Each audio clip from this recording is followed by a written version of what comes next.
അപ്പോൾ സുഹൃത്തുക്കളെ, നമ്മൾ കാലിക്കറ്റ് പോകുന്നു. കാലിക്കറ്റിക്ക് ഈ വണ്ടിയുമായിട്ടാണ് പോകുന്നത്. അപ്പോൾ നമുക്കൊരു സംശയം ഉണ്ടാവും, എന്തപ്പോൾ ഫൈസൽ പിന്നെ സുഹൃത്തുക്കളും കാലിക്കറ്റിക്ക് കാറുമായിട്ട്. പക്ഷേ എന്താ സംഭവിച്ചു കഴിഞ്ഞാൽ, കാലിക്കറ്റ് നമ്മുടെ കേരളത്തിലെ കാലിക്കറ്റല്ല, ഇവിടെ ആൻഡമാനിലൊരു കാലിക്കറ്റ് ഉണ്ട്. അപ്പോൾ ആൻഡമാനിലെ കാലിക്കറ്റിലേക്ക് നമുക്കിവിടെ നമ്മളൊരു സുഹൃത്തിൻ്റെ വണ്ടിയുമായിട്ട് പോകുന്നു. കാണാൻ പോകുന്നത് നമ്മുടെ വേറെ സുഹൃത്തിൻ്റെ പെങ്ങളല്ലേ, വേറെ സുഹൃത്തിൻ്റെ മകളെ കാണാൻ പോകുന്നു അല്ലേ സലീം പക്ഷേ? എന്റെ സുഹൃത്ത് മൻസൂറിന്റെ മകളുണ്ട് ഇവിടെ. ആൻഡമാനിലെ നമ്മുടെ ഏറ്റവും സപ്പോർട്ട് ഗഫൂർക്ക, ഒരുപാട് യൂസുഫ്ക്കാണ്. പിന്നെ അതേപോലെ തന്നെ വണ്ടി തന്ന ആളെ നമുക്കൊന്ന് പരിചയപ്പെടുത്തരാം. അതോടൊപ്പം തന്നെ പിന്നെ ഏതായാലും പോയി നോക്കാം. നമുക്ക് ഈ കടൻ്റെ ഓണറാണ് വണ്ടി തന്നത്, മുബാറക് സ്റ്റോർ, കോട്ട് പ്ലെയർ ക്ലോക്ക് ടവറിൻ്റെ നേരെ മുന്നിലാണ് ലത്തീഫ് ഖാൻ്റെ കട. പിന്നെ ഒരുപാട് നല്ല വലിയ അൽഹംദുലില്ലാ വലിയൊരു ഷോപ്പാണ് ലത്തീഫ് ഖാ. തിരക്കിനടിയിൽ താങ്ക് യു. ഞങ്ങൾ വണ്ടിയുമായിട്ട് പോകുന്നുണ്ട്, നിങ്ങളെ വണ്ടിയായിട്ട് കോഴിക്കോട് ഒന്ന് പോയി വരാം. അപ്പൊ ഇദ്ദേഹം വലിയ സപ്പോർട്ടാട്ടോ നമുക്ക്. ലത്തീഫ് ഖാന്റെ ഷോപ്പ് അല്ലേ ഇവിടെ തന്നെ മെയിൻ സെന്ററിൽ തന്നെയാണ്. ഒക്കെ പോയി വരാം, ബാക്കി പിന്നെ പറഞ്ഞുതരാം ഞങ്ങള്. അപ്പൊ ഇതാണ് ലത്തീഫ് ഖാന്റെ വണ്ടി.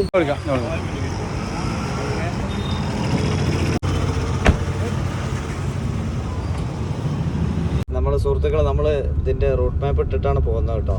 കോഴിക്കോട്ടേക്കുള്ള കാലിക്കറ്റിലേക്കുള്ള യാത്രയാണ്. ഇവിടെ ഒരു കാലിക്കറ്റ് മാത്രമല്ല, വണ്ടൂരുണ്ട്, മണ്ണാർക്കാടുണ്ട്, തിരൂരുണ്ട്, ഒരുപാട് സ്ഥലങ്ങളുണ്ട്. സമയം ഇപ്പൊ 6:30 ആവണുള്ളൂ കേട്ടോ. ഷാൽമാഷേ എങ്ങനെയുണ്ട്? 6:30ക്കാണ് ഇവിടെ. ഇങ്ങനെ നാട്ടിലല്ല. നമ്മളിപ്പോ ഇവിടെ എത്തിയതാ, ബോർഡൊക്കെ കാലിക്കറ്റ് കേട്ടോ. പോട്ടെ പോട്ടെ. അപ്പൊ നമ്മൾ കാലിക്കറ്റ് എത്താനായിട്ടുണ്ട്. അടിപൊളിയായിട്ടുണ്ട് പരിപാടി. Beak enterprises Andaman. അതൊക്കെ സ്ത്രീകൾ ഒരുപാട് കച്ചവടക്കാരുണ്ട് ഈ നേരത്തും.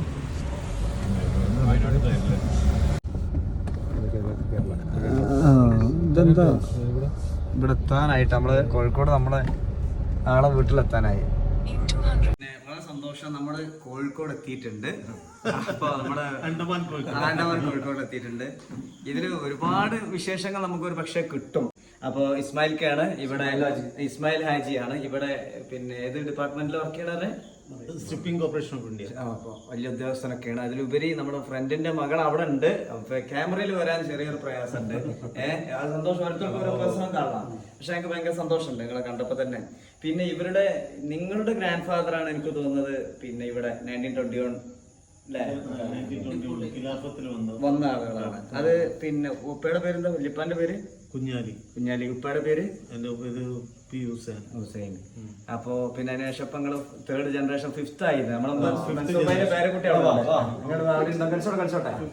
ജനറേഷൻ. പിന്നെ ആക്ച്വലി നിങ്ങളെ ഗ്രാൻഡ് ഫാദർ ടീം ഒക്കെ ഫ്രീഡം ഫൈറ്റേഴ്സ് ആണ്. അല്ലേ? പിന്നെ എങ്ങനെ ഇവിടെ ഇതായി? അവര് ഇത് ശിക്ഷ കഴിഞ്ഞപ്പോൾ ഇവിടെ സെറ്റിൽഡ് ആയി. ഗവൺമെന്റ് അവരോട് ഇത് ചോദിച്ചു, ഓപ്ഷൻ ചോദിച്ചു, നിങ്ങൾക്ക് പോണെങ്കിൽ പോവാൻ, നിങ്ങളെ ഇതൊക്കെ തീർന്നല്ലോ. അപ്പോൾ പറഞ്ഞ് ഞങ്ങൾക്ക് ഇവിടെ തന്നെ കുറച്ച് ഭൂമി എന്തെങ്കിലും കിട്ടുകയാണെങ്കിൽ ഞങ്ങള് ഇവിടെ ഇത് കൃഷിയൊക്കെ ചെയ്ത് ഞങ്ങൾ ഇവിടെ ജീവിച്ചോളാം. അങ്ങനെ എല്ലാവർക്കും കൃഷി സ്ഥലമൊക്കെ ഗവൺമെന്റ് കൊടുത്തു. അങ്ങനെ അവരിവിടെ താമസം. എന്റെ ഫാദർ ഗ്രാൻഡ് ഫാദർ അത് പൂക്കോട്ടൂർ.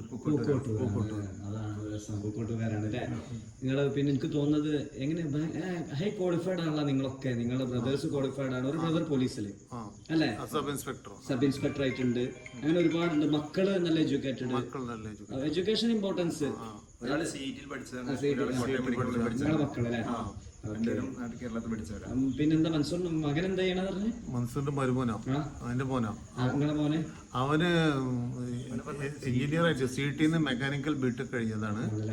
പിന്നെ ഇവിടെ മുനിസിപ്പൽ ജൂനിയർ എഞ്ചിനീയർ ആയിട്ട് വർക്ക് ചെയ്യുന്നത്. പിന്നെ നാട്ടിലേക്ക് വരാറുണ്ടോ? Regular every 6 months or 7 months വരും. എങ്ങനെയുണ്ട് അവിടെ ഇവിടെ നോക്കുമ്പോൾ? അപ്പൊ ഞങ്ങൾക്ക് രണ്ടും ഒരുപോലെ തന്നെ. ഇപ്പൊ നിങ്ങൾ രാത്രി വന്നോണ്ടാ അതുമല്ല, എന്റെ മോനും മക്കളും ഓരോക്കെ ഒരേ ഫാമിലി അതാണ്. ഇവര് 4th ജനറേഷനാ. ഇതേപോലെ എന്റെ മോളെ കിട്ടുന്നതും ഈ ഫാമിലി തന്നെയാണ്. അവിടെ 3rd കസിൻസാ, ഇവര് 4th കസിൻസാ. അപ്പൊ എന്താ ആ ബന്ധം നിലനിൽക്കും ചെയ്യും. അതാണ് അതിന്റെ ഫാക്ട്. അല്ലെങ്കിൽ ഇപ്പൊ അവരൊരു ഫാമിലി ഇത്രയും ദൂരത്ത് ഇങ്ങോട്ട് വിടുമ്പോ ഒരു ബേജാറുണ്ടാവല്ലോ. ഇപ്പൊ അവളെ മുഖത്ത് നോക്കിയിട്ട് നിങ്ങൾക്ക് തോന്നിട്ട് ഒരു ടെൻഷൻ. അപ്പൊ അത് കാരണം എന്താണ്, അവർക്ക് ഇവിടെ വന്നപ്പോഴും ഒരു അന്യ സ്ഥലത്ത് എത്തിപ്പെട്ടു അല്ലെ അന്യ വീട്ടില്ല എന്നുള്ളൊരു ഫീലിംഗ് അവർക്ക് ഒരു സമയത്തും വരാൻ ഞങ്ങൾ കൊടുത്തിട്ടില്ല, വന്നിട്ടുമില്ല. അതാണ് അതിന്റെ സത്യം.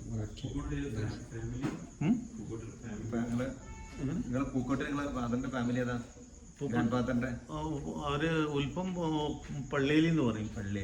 അല്ല, പിന്നെ ഇവിടെ വന്നിട്ട് അന്ന് ഗ്രാൻഡ് ഫാദർ ഒക്കെ എന്താണ് ഇങ്ങോട്ട് നാട്ടിൽ നിന്ന് ബ്രിട്ടീഷുകാർ ഡിപ്പോർട്ട് ചെയ്തപ്പോ ഇവിടെ എങ്ങനെ ലൈഫ് ഉണ്ടായിരുന്നത്, എന്തായിരുന്നു? അതിപ്പോ നമുക്ക് അത്ര പറയാൻ പറ്റില്ല. കാരണം എന്ന് പറഞ്ഞാൽ അവര് പ്രിസണേഴ്സ് ആയിരുന്നു.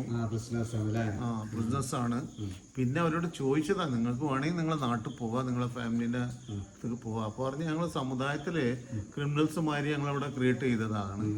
ഞങ്ങൾ ശരിക്കും സ്വാതന്ത്ര്യത്തിന് വേണ്ടി പ്രവർത്തിച്ച ആൾക്കാരാണ്. അപ്പോൾ ഇനിയിപ്പോൾ ആ സമുദായത്തിൽ പോയി ജീവിക്കണമെങ്കിൽ നല്ല ഞങ്ങൾക്ക് ഇവിടെ കുറച്ച് ഭൂമി, കൃഷി ഉണ്ടാക്കാൻ ഭൂമി എന്തെങ്കിലും തരികയാണെങ്കിൽ ഞങ്ങളിവിടെ കൃഷി ഉണ്ടാക്കി ജീവിച്ചതാണ്. ആ രൂപത്തിൽ ഗവൺമെന്റ് സെറ്റിൽ ചെയ്തത് അവിടെ. അതിന് പ്രീ 42 എന്നൊരു കാറ്റഗറിയും വെച്ചിട്ടുണ്ട്. ഏത് കാലത്തായിരിക്കും ഗ്രാൻഡ് ഫാദർ മരിച്ചിട്ടുണ്ടാവും? എൻ്റെ ഗ്രാൻഡ് ഫാദർ എനിക്കൊരു 2 വയസ്സാകുമ്പോൾ 67 or 68 ആ സമയത്താണ് ഗ്രാൻഡ് ഫാദർ. എനിക്ക് ഓർമ്മ ഉണ്ട്. വലിയപ്പ മരിച്ചപ്പോൾ എൻ്റെ വാപ്പ പിടിച്ച് എൻ്റെ ഒരു ജ്യേഷ്ഠൻ മുമ്പിലുണ്ട്. രണ്ടുപേരും കൊണ്ടുപോരണ്ട, എൻ്റെ വലിയപ്പാൻ്റെ എല്ലാ അസുഖം മാറി. അപ്പോൾ ഞങ്ങൾക്ക് അതൊന്നും കൂടുതൽ ബോധമില്ലല്ലോ. അപ്പോൾ ഈ മോൻ്റെ പ്രായത്തിൽ വീടൊക്കെ ഉണ്ടാക്കി. ആ വീട് ഉണ്ടായിരുന്നു ഇവിടെ. ബ്രിട്ടീഷുകാർക്കെതിരെ പോരാടിയതിന് 1921 ഇസ്മായിൽ ഹാജിയുടെ ഗ്രാൻഡ് ഫാദറെ പോലെ ഒരുപാട് ആളുകളാണ് അന്ന് ഇവിടെ എത്തിയത്, ആൻഡമാനിലെത്തിയത്. അവരിവിടെ പിന്നെ ഒരുപാട് ബ്രിട്ടീഷുകാരുടെ പണിഷ്മെൻറ്റ്, പീഡനങ്ങൾ ഒരുപാട് ഏറ്റുവാങ്ങിക്കൊണ്ട് വന്നിട്ടുണ്ട്. ശിക്ഷാ കാലാവധിക്ക് ശേഷം അവരിവിടെ തന്നെ തുടരുന്നു. പിന്നീട് വ്യത്യസ്ത തരത്തിലുള്ള കൃഷികൾ, പിന്നെ അങ്ങനെയുള്ള കാര്യങ്ങൾ ഈ പ്രദേശത്തിൻ്റെ വളർച്ചയ്ക്ക് വലിയ സ്വാധീനം അവർ ഉണ്ടാക്കിയിട്ടുണ്ട്. പ്രത്യേകിച്ചും അന്നത്തെ തലമുറ ഇപ്പോഴും അവരുടെ പുതിയ ജനറേഷൻ മലയാളം പഠിക്കുന്നുണ്ടെങ്കിലും എത്ര കാലം നിലനിൽക്കും എന്നൊന്നും നമുക്ക് പറയാൻ സാധിക്കില്ല. എന്നാലും എഡ്യൂക്കേഷന് വളരെ പ്രാധാന്യം അവർ കൊടുത്തുകൊണ്ടിരിക്കുന്നുണ്ട്.